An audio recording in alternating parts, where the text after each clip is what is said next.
Dito may nag-comment kung ano daw ba ang gagamitin pag nagka-crack yung sapatos, and then ano yung procedure. Hope masagot with tutorial.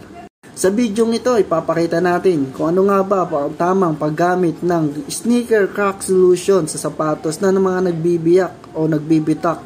Meron tayong ditong sample na dalawang sapatos. Ito yung isang minimal lang na yung nagasgas o nabutas na paint ng sapatos. Then itong sa isa naman, grabe yung nangyari dito. Medyo talaga nabakbak na talaga siya. Sa kasong ito, hindi na talaga siya pwede lagyan ng crack solution. Pero dito, itatry natin dito sa minimal lang na nabutas o natanggal na paint sa sapatos. Dito, subukan na natin lagyan ng crack solution itong nabutas na material ng sapatos. Sa umpisa lang, medyo manipis lang yung pagkakapahid mo para hindi masyadong kumapal. Kung sakaling magliliha ka, hindi mahihirapan.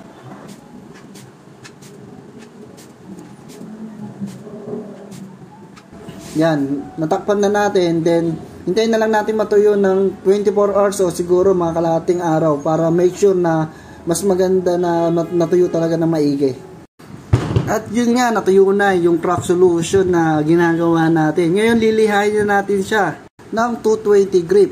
Ito yung hindi siya masyadong magaspang para hindi masira itong leather material ng sapatos.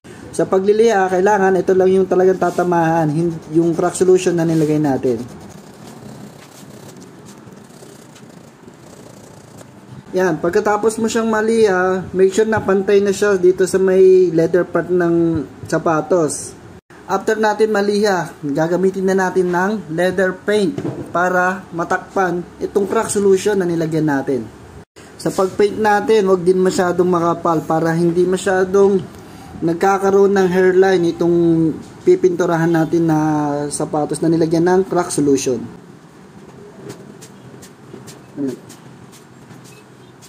After nga matuyo ng first coat, maglagay na tayo ng second coat para make sure na pumantay na rin yung paint.